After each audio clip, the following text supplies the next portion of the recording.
Hello दोस्तों, नमस्कार, जय हिंद। स्वागत है आप सभी दोस्तों का एक बार फिर से स्टडी चैनल एजुकेशन वे में। दोस्तों, आज की इस वीडियो में हिंदी से संबंधित कुछ महत्वपूर्ण प्रश्नों के बारे में हम डिस्कस करेंगे। दोस्तों, वीडियो को ध्यान से देखिएगा, बड़े ही जबरदस्त आज के इस हमने सेट में प्रश्न लिए हैं। दोस्तों, जितने भी बच्चे शिक्षक भर्ती परीक्षा के लिए तैयारी कर रहे हैं तो आज के इस प्रैक्टिस सेट को फुल कंसंट्रेशन के साथ में देखना है। साथ में पेन और कॉपी पेन जरूर लेकर के बैठिएगा, क्योंकि इतने सारे यहाँ पर फैक्ट बताऊंगा आपके एग्जाम के लिए जो बहुत ही महत्वपूर्ण रहेंगे। तो नोट जरूर करते चलिएगा। और जो भी बच्चे अभी तक चैनल से नहीं जुड़े हैं तो चैनल को सब्सक्राइब कर लें और वीडियो को थोड़ा सा आप शेयर कर दीजिएगा। सभी प्रश्न बहुत इंपॉर्टेंट है। ऐसा कोई सा भी टॉपिक हिंदी से संबंधित नहीं बचा है जो आज के इस प्रैक्टिस सेट में ना हो। बाकायदा रचनाओं सहित, ठीक है, जो आपका साहित्य का पोर्शन है वो भी आज के इस वीडियो में हमने सम्मिलित किया है। तो ये बहुत ही महत्वपूर्ण प्रश्न है। बस एक बार वीडियो को फटाफट शेयर कर दीजिएगा। और चलिए बढ़ते हैं अपने प्रश्नों की ओर। और जैसा कि आपके सामने प्रश्न है स्क्रीन पर, इसके लिए आप कमेंट करेंगे सभी बच्चे कि इस प्रश्न का आंसर क्या जाएगा। चलिए देखिए, कह रहा है कि जिंदगी नामा किसकी रचना है। बताना है आपको। कृष्णा सोबती की है, मृदुला गर्ग की है, मन्नू भंडारी की है, और डी ऑप्शन कह रहा है कि मैत्रेयी पुष्पा की। बड़ा ही इंपॉर्टेंट प्रश्न है, याद रखिएगा। तो इसका जो राइट आंसर जाएगा ऑप्शन ए यहां पर सही आंसर हो जाएगा। जिंदगी नामा जो रचना है किसकी है भैया? कृष्णा सोबती की रचना है। और एक रचना बहुत ज्यादा कृष्णा सोबती की पूछी जाती है, ए लड़की। ठीक है, कौन सा है? ए लड़की एक रचना है कृष्णा सोबती की। ये भी बहुत ज्यादा एग्जाम्स में पूछी जाती है। ठीक है, चलिए इसके बाद बात करते हैं मैत्रेयी पुष्पा की। तो एक बहुत ही इंपॉर्टेंट रचना है मैत्रेयी पुष्पा की, आप नोट कर लीजिएगा। गुड़िया भीतर गुड़िया इनकी आत्मकथा है जो कई बार परीक्षाओं में पूछी जा चुकी है। और यहां तक कि मैं बात करूं तो 2016 का एग्जाम उठाकर देखिएगा यूपी टेट का, उसमें भी यह प्रश्न बन चुका है कि गुड़िया भीतर गुड़िया किसकी रचना है? तो मैत्रेयी पुष्पा की है। ठीक है, किसकी है भैया? मैत्रेयी पुष्पा की। और क्या है? आत्मकथा है, यह भी आपको याद रखना है। इसके अलावा एक रचना और पूछी जा चुकी है, इदन्नम। क्या है? इदन्नम है। इदन्नम है भैया, ये भी मैत्रेयी पुष्पा की रचना है, इसको भी आप याद रखेगा। मन्नू भंडारी की बात करते हैं तो मैं हार चुकी। और इसके अलावा एक इनकी रचना है आपका बंटी। क्या है भैया? आपका बंटी है। ठीक है, चलिए ये रहे कुछ महत्वपूर्ण पॉइंट, इनको आप नोट कर लीजिएगा। चलिए बढ़ते हैं क्वेश्चन नंबर दूसरे की ओर। और दूसरा प्रश्न है, कह रहा है कि रमणीय में कौन सा प्रत्यय है। देखिए, प्रत्यय और उपसर्ग की बात करूं तो एक प्रश्न 100%, चाहे कोई सा भी आप एग्जाम दे रहे हैं, एक प्रश्न यहां से निश्चित रूप से आपसे पूछा जाएगा। तो सिर्फ देखिए कॉन्सेप्ट समझ लीजिएगा, इसके बाद अपने आप ही आसान हो जाएगा उपसर्ग और प्रत्यय। तो जितने भी देखिए महत्वपूर्ण पॉइंट हैं सभी को यहां पर देख लीजिएगा आप। देखिए, कह रहा है कि रमणीय में कौन सा प्रत्यय है। तो भैया इतना याद रखिएगा, प्रत्यय कहां पर यूज होता है। तो जो भी आपका मूल शब्द होता है, तो मूल शब्द के पीछे जो शब्दांश जुड़े होते हैं उनको बोलते हैं प्रत्यय बोलते हैं। जो प्रत्यय होते हैं भैया वो दो टाइप के होते हैं। कौन कौन से होते हैं? एक तो होते हैं तद्धित प्रत्यय और दूसरा होता है कृत प्रत्यय। कृत प्रत्यय बहुत ज्यादा पूछा जाता है कि कृत प्रत्यय का प्रयोग कहां किया जाता है। तो याद रखिएगा, यह प्रश्न पूछा जा चुका है। तो कृत प्रत्यय का जो प्रयोग किया जाता है धातु के साथ में किया जाता है, या फिर मैं बोल सकता हूं क्रियाओं के साथ में किया जाता है। इसके अलावा देखिए तद्धित प्रत्यय की बात करता है कि तद्धित प्रत्यय का प्रयोग कहां पर किया जाता है। तो देखिए संज्ञा हो गया, सर्वनाम हो गया, विशेषण हो गया, या मैं बोल सकता हूं कि शब्दों के पीछे, संज्ञा शब्दों के पीछे इसका प्रयोग किया जाता है तद्धित प्रत्यय का। ठीक है, याद रखिएगा। देखिए रमणीय की बात करता है कि रमणीय में कौन सा प्रत्यय है। तो देखिए मूल शब्द की बात करूं तो यहां पर जो मूल शब्द है वो है रम, और रम के साथ में अणीय, कौन सा भैया? अणीय प्रत्यय जुड़ा हुआ है। यहां पर कौन सा? अणीय प्रत्यय जुड़ जाता है। तो जो यहां पर ना है, ना किस में बदल जाता है? अणा में बदल जाता है। तो ऑप्शन यहां पर सी राइट आंसर हो जाएगा। ठीक है, उपसर्ग ऐसे शब्दांश होते हैं जो किसी भी शब्द के, या मैं बोल सकता हूं कि मूल शब्द के आगे जोड़ते हैं, उसको क्या बोलते हैं भैया? उपसर्ग बोलते हैं। ठीक है, समझ में आया आप लोगों को? चलिए, समझ में आया हो तो एक लाइक कर दें वीडियो को, और फटाफट हम बढ़ चलते हैं तीसरे प्रश्न की ओर।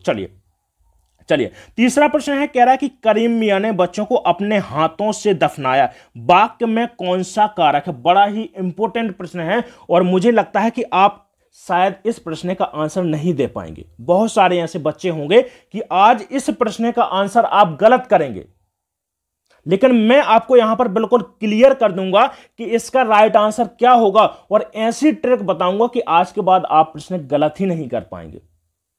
ठीक है, कारक की बात है तो हिंदी में कारक से भी संबंधित एक या दो प्रश्न 100% आपके एग्जाम से पूछे जाएंगे। ठीक है, देखिए अभी सीटेट जुलाई का नोटिफिकेशन भी आ चुका है। तो सीटेट के लिए बहुत इंपॉर्टेंट है आज का प्रैक्टिस सेट। और हाल ही में देखिए 15 तारीख से बीपीएससी टीआरई 3.0 की भी जो बच्चे तैयारी कर रहे हैं वो भी इस प्रैक्टिस सेट को देखकर जाएं। बहुत इंपॉर्टेंट है आज का ये प्रैक्टिस सेट। निश्चित रूप से आपके एग्जाम में इस प्रैक्टिस सेट से 100% आपको प्रश्न मिलेंगे। चलिए, तो देखिए कह रहा है कि करीम मियां ने अपने बच्चों को अपने हाथों से दफनाया, वाक्य में कौन सा कारक है? कह रहा है कि कारण है, अपादान, संबंध और अधिकरण। चलिए, तो देखिए कह रहा है कि अपने बच्चों को अपने हाथों से दफनाया, इसमें कारक बताना है कौन सा है। चलिए, तो देखिए अपने बच्चों को अपने हाथों, देखिए किससे? अपने हाथों से।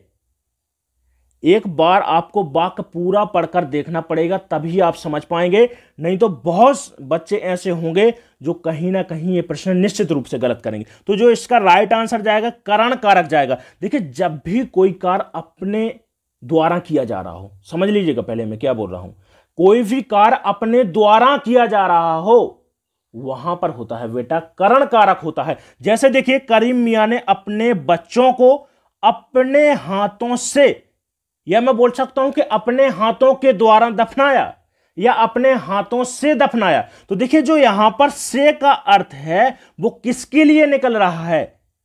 के द्वारा के अर्थ में निकल रहा है। किसके लिए निकल रहा है?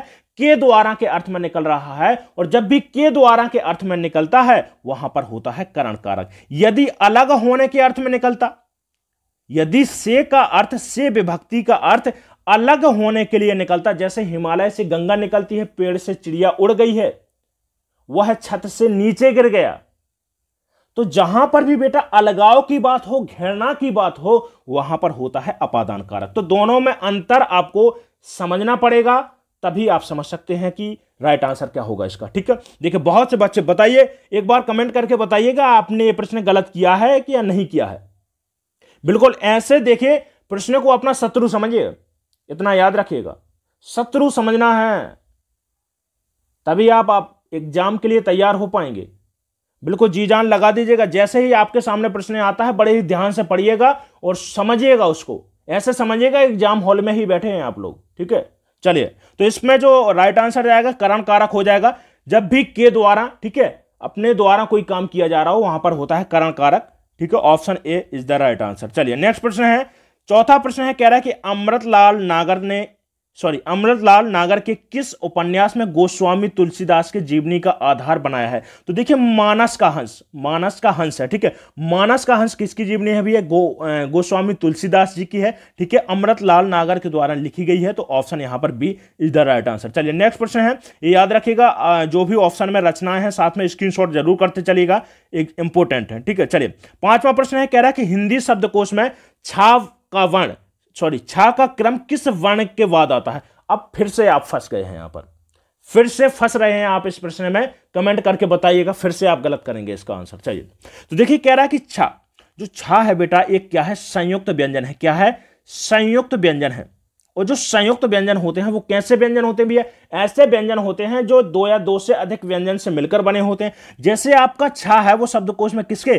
का के बाद में, आधा जो का होता है ना, आधा का होता है, इसके बाद में आता है। तो ऑप्शन यहां पर ये सही होगा, पूरा का ये गलत हो जाएगा। ठीक है, क्या याद रखिएगा, इसके बाद में आता है। ठीक है, तो यहां पर ऑप्शन ए राइट आंसर हो जाएगा। जो आपके संयुक्त व्यंजन होते हैं ये चार होते हैं, छा होता है, त्रा होता है, ज्ञा होता है और श्री होती है। ये भी आपको याद रखना है। तो यहां पर option A is the right answer हो जाएगा। चलिए, गलत किया था कमेंट करके बताइएगा। चलिए नेक्स्ट प्रश्न है और छठवां प्रश्न है, कह रहा है कि माला फेरत जुग गया जुग भया, गया ना मन का फेर, और कर का मन का डार के मन का फेर। कोई भी शब्द, देखिए मन का कोई भी शब्द यदि बार बार आ रहा है, मैं क्या बोल रहा हूं कि कोई भी शब्द यदि बार बार आ रहा है लेकिन प्रत्येक बार उसका अर्थ बदल रहा है, यह भी आपको याद रखना है कि शब्द भी वही आ रहा है, एक शब्द की बार बार पुनरावृत्ति हो रही है और हर बार उसका अर्थ बदल रहा है। जैसे देखिए मनका है यहां पर, जो मनका का यहां पर लेकर रहा, देखिए पंक्ति को पढ़िए, कह रहा कि माला फेरत जुग भया, गया ना मन का फेर। मतलब है कि माला का जो मनका का मतलब है कि जो दाना होता है ना, जो बूढ़े व्यक्ति हैं, आपकी दादी होगी, ठीक है ना दादी, ऐसा तो नहीं है कि निपटा दी होगी, क्योंकि हमने स्कूल में जाते हैं ना, जब बार बार दादी और दादा को तो अब एक्सपायर ही कर देते हैं ना। तो देखिए जो मनका का मतलब है, आपने देखा होगा अपनी दादी हैं जो बूढ़ी, ठीक है, और दादाजी हैं, आपने देखा होगा कि माला लिए रहते हैं और जो उसके दाने होते हैं उनको चलाते रहते हैं। तो जो दाना होता है ना माला का, उसी को बोलते हैं मनका। तो एक मनका का जो अर्थ निकल रहा है वो निकल रहा है किसके लिए? माला का जो दाना है। और दूसरा यहां पर जो मनका आ रहा है, कह रहा है कि कर का मनका डार के और मन का फेर। मनका का मतलब यहां पर निकल रहा है हृदय के लिए, मन के लिए। समझ रहे हैं ना आप? तो यहां पर कौन सा अलंकार हो जाएगा? यमक अलंकार हो जाएगा, याद रखिएगा। उत्प्रेक्षा की मैं बात करता हूं, जहां पर भी आपको शब्द में देखने को मिले जनु, जानो, जानहु, ठीक है, जानहु और मनु, मानहु और मानो, ठीक है। यदि इस प्रकार के शब्द देखने को मिलते हैं तो वहां पर हो जाएगा उत्प्रेक्षा अलंकार। रूपक की बात करते हैं, देखिए रूपक में याद रखिएगा डैश आपको याद रखना है, ठीक है, डैश से आप पहचान जाइएगा कि रूपक अलंकार है। श्लेष की बात करते हैं तो कोई शब्द एक बार आता है, ठीक है, एक ही बार हुआ है लेकिन उसके अर्थ अलग अलग निकल रहे हैं, तो वहां पर होता है श्लेष अलंकार, ठीक है। देखिए यमक और श्लेष में इतना याद रखिएगा कि यमक में क्या होता है कि एक शब्द बार बार आ रहा है और अर्थ भी अलग अलग जा रहे हैं, लेकिन जो श्लेष होता है, श्लेष का अर्थ ही आप समझ पा रहे होंगे चिपकना। कई बार आप सुन चुके होंगे इस शब्द को, क्या होता है? चिपकना।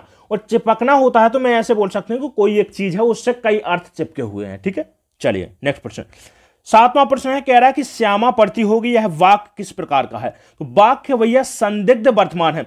आप समझ रहे हैं क्या है संदिग्ध वर्तमान है? संदिग्ध का मतलब है कि यहां पर कंफर्म नहीं हो पा रहा है। श्यामा पड़ती होगी कि नहीं पड़ती होगी, निश्चित नहीं हो पा रहा है। तो यहां पर जहां पर भी संभावना देखने को मिले वहां पर होता है संदिग्ध वर्तमान होता है, ठीक है। संदिग्ध भूतकाल की बात करूं, जैसे मैं बोलता श्यामा पड़ती, तो इसमें क्या हो जाएगा भैया? संदिग्ध भूतकाल, निश्चित नहीं है। क्या भैया? निश्चित नहीं है कि श्यामा पड़ती, ठीक है, निश्चित नहीं है, तो यहां पर हो जाएगा संदिग्ध भूतकाल हो जाएगा।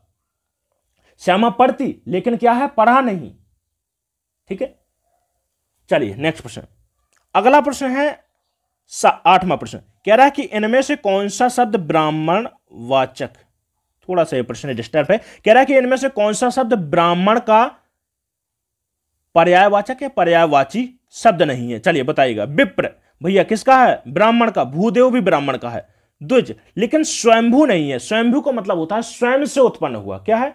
स्वयं से उत्पन्न हुआ। ऑप्शन यहां पर C is the right answer. चलिए नेक्स्ट प्रश्न है, कह रहा है कि कष्ट का अर्थ, चलिए आपको आंसर भी दिख गया, शारीरिक असुविधा होना, ठीक है। कष्ट का मतलब क्या है? शारीरिक असुविधा होना। ऑप्शन यहां पर C is the right answer. Next प्रश्न है 10वां प्रश्न है, कह रहा है कि सूर्य उदय हुआ और चिड़िया चहचहाने लगी, यह किस तरह का वाक्य है?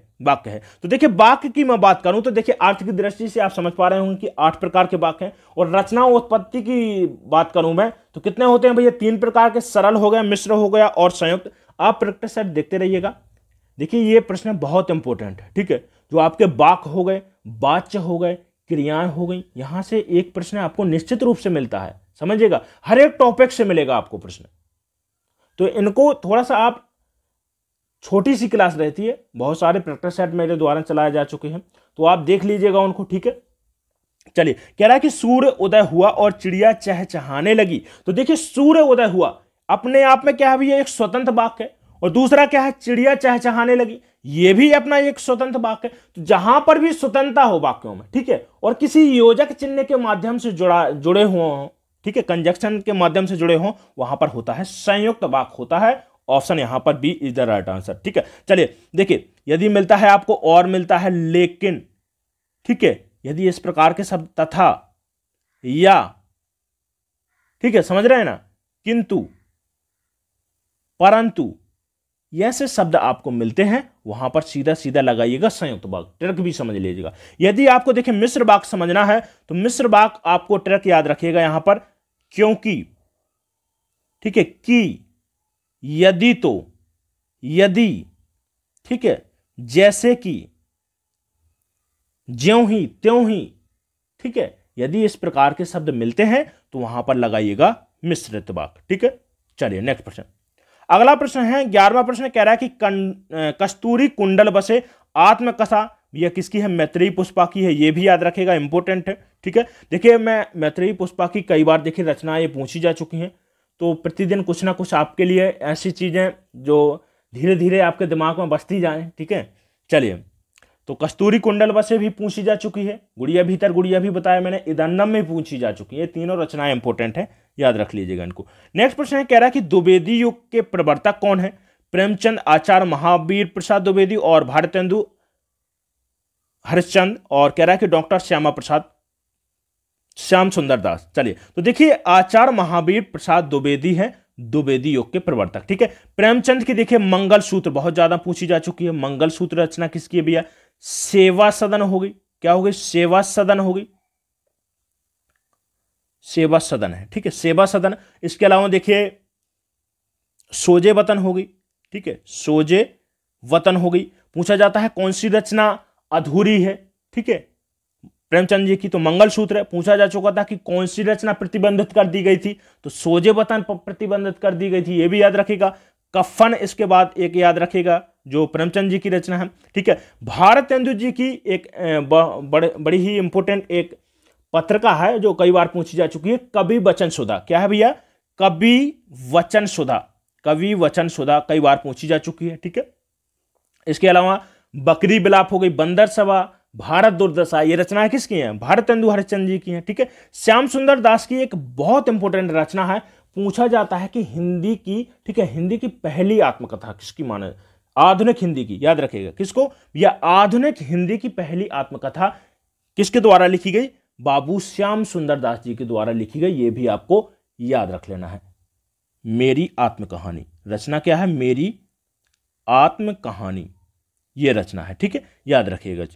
चलिए नेक्स्ट प्रश्न, अगला प्रश्न है 13वां प्रश्न, कह रहा है कि व्यास का विलोम शब्द क्या होगा? संश्लेषण, लघुत्व, समास, संक्षेप। तो व्यास का मतलब होता है विस्तृत।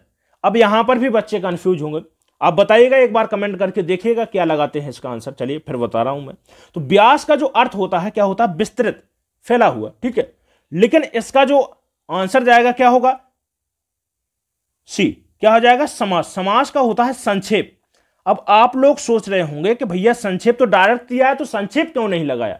देखिए यहां पर व्यास का क्या है, एक अर्थ आपके सामने है कि विस्तृत होता है। इसी प्रकार से संक्षेप किसका होता है? समास का। लेकिन यदि समास ना दिया होता तो जो राइट आंसर जाता वो संक्षेप जाता। ठीक है, संक्षेप का क्या होगा? विस्तृत होगा। क्या होगा? विस्तृत। यह भी आपको याद रख लेना है। देखिए थोड़ा थोड़ा सा अंतर है। व्यास का क्या आ जाएगा? समास, जबकि व्यास का अर्थ क्या है? विस्तृत। ठीक है, तो कंफ्यूज नहीं होना है। यदि समास नहीं दिया होता ऑप्शन में तो हमारा जो राइट आंसर जाता संक्षेप जाता। चलिए अगला प्रश्न है, कह रहा है कि जो मापा ना जा सके क्या होता है भैया? अप्रमेय होता है। ठीक है, चलिए अगला प्रश्न है 15वां प्रश्न है, जो कभी नहीं जो पहले कभी ना हुआ हो, वाक्यांश के लिए एक शब्द बताइएगा। तो जो पहले कभी ना हुआ हो अभूतपूर्व होता है। ऑप्शन यहां पर B is the right answer. चलिए नेक्स्ट प्रश्न है, कह रहा है कि अरे जरा इधर आ मैं कौन सा अव्यय है? तो अरे जरा हम बोलते हैं ना यार, थोड़ा सा इधर आओ ना, थोड़ा सा क्या है? एक प्रमाण का यहां पर बोध हो रहा है। किसका हो रहा है? प्रमाण का बोध हो रहा है। तो भैया प्रमाणवाचक यहां पर अव्यय हो जाएगा। अव्यय का क्या होता है? अव्यय एक अविकारी शब्द होता है। कैसा होता है भैया? अविकारी, जिसमें क्या होता है? परिवर्तन नहीं आता है। ठीक है, चाहे किसी भी लिंग में प्रयोग करो, वचन में प्रयोग करो, पुरुष का, किसी का भी फर्क नहीं पड़ता है अव्यय पर। इसलिए क्या बोला जाता है?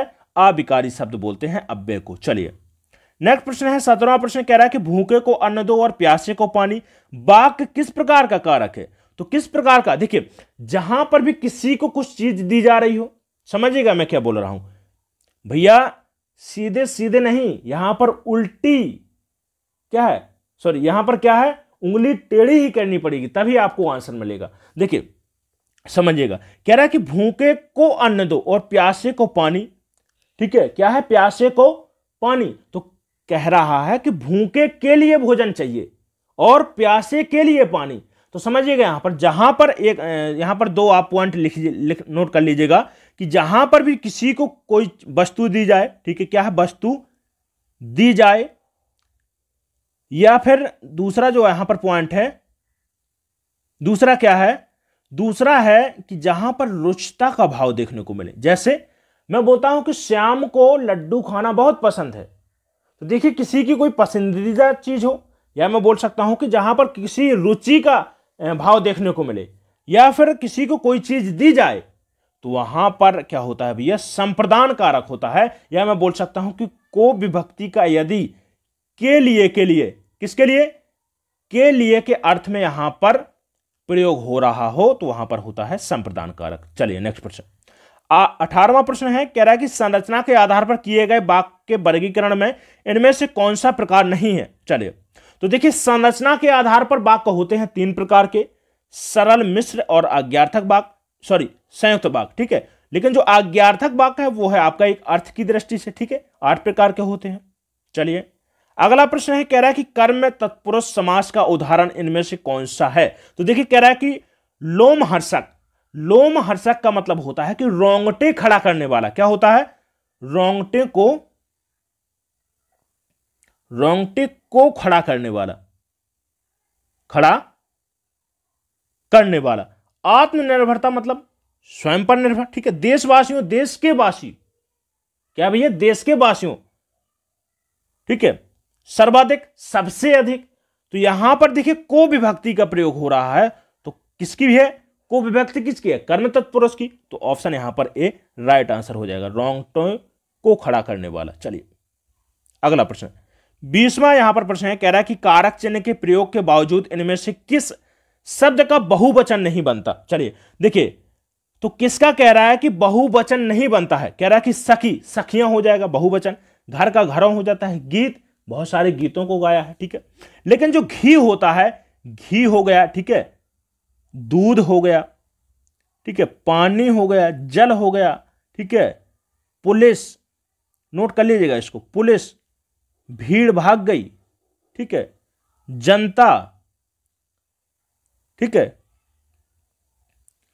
ये शब्द कैसे हैं भैया, हमेशा एक वचन में ही प्रयोग होते हैं, और इनको क्या बोला जाता है, नित्य एक बहुवचन। क्या बोलते हैं, नित्य एक बहुवचन शब्द बोले जाते हैं। तो ये भी आप याद रख लीजिएगा, दूध हो गया, पानी हो गया, ठीक है। इसके अलावा देखिए बारिश भी हो गया, क्या हो गया, बारिश, ठीक है, पुलिस, भीड़, जनता, दूध, घी, दही, ये शब्द कैसे होते हैं, हमेशा एक वचन के अंदर प्रयोग किए जाते हैं। चलिए नेक्स्ट प्रश्न, 21वां प्रश्न है, कह रहा है कि आदिकाल में पहेलियां लिखने वाले कवि का नाम बताइएगा।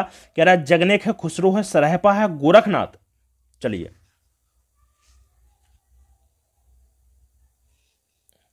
तो देखिए पहेलियां लिखने वाले कवि कौन थे, खुसरो, ठीक है। ऑप्शन यहां पर बी राइट आंसर। चलिए देखिए खुसरो की बात है, तो मैं खुसरो की यहां पर कुछ यहां पर महत्वपूर्ण पॉइंट नोट कर लीजिएगा। पहली बात तो पूछा गया है कि देखिए जीके को और हिंदी के अंतर्गत भी पूछा जाता है कि आमिर खुसरो का जन्म कहां पर हुआ था। तो जन्म कहां पर हुआ था, उत्तर प्रदेश के एटा में हुआ था, यह भी याद रखिएगा, ठीक है। उत्तर प्रदेश के कहां पर हुआ था, एटा में हुआ था। तबला और सितार का जनक, ठीक है, कव्वाली का जनक, ठीक है। इसके अलावा पूछा जाता है कि खड़ी बोली का जनक, ठीक है, किसको कहा जाता है, तो यह भी याद रखें, खड़ी बोली का जनक, ठीक है। चलिए नेक्स्ट प्रश्न, तो ये याद रख लीजिएगा, ठीक है। ऑप्शन यहां पर B is the right answer. चलिए नेक्स्ट प्रश्न है 23वां प्रश्न, कह रहा है देखिए कुसुम शाम को घर गई, इस वाक्य में कौन सा काल है, आसन्न भूत, सामान्य भूत, आसन्न भूत, संदिग्ध भूत, और कह रहा है कि उपरोक्त में से कोई नहीं। तो कुसुम शाम को घर गई क्या हो जाएगा, सामान्य भूत। ऑप्शन यहां पर ए इज द राइट आंसर। आसन्न भूत मैं बोलता कि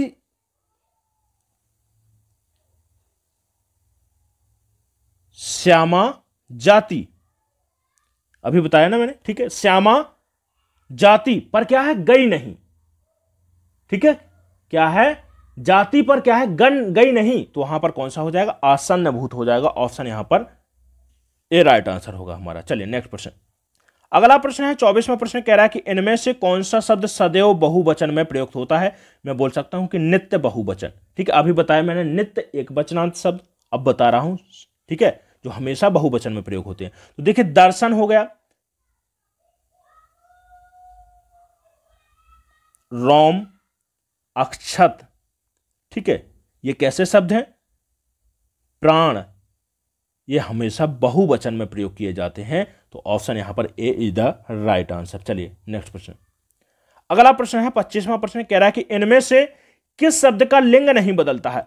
तो देखिए चाचा, का क्या हो जाएगा, चाचाओं हो जाता है। ठीक है, सॉरी लिंग पूछ रहा है, चलिए बहुवचन नहीं, कह रहा है कि चाचा, तो चाचा का क्या होता है भैया, चाची हो जाता है। ठीक है, बदलता है। छात्र का क्या हो जाएगा, छात्रा, यह भी स्त्रीलिंग होता है।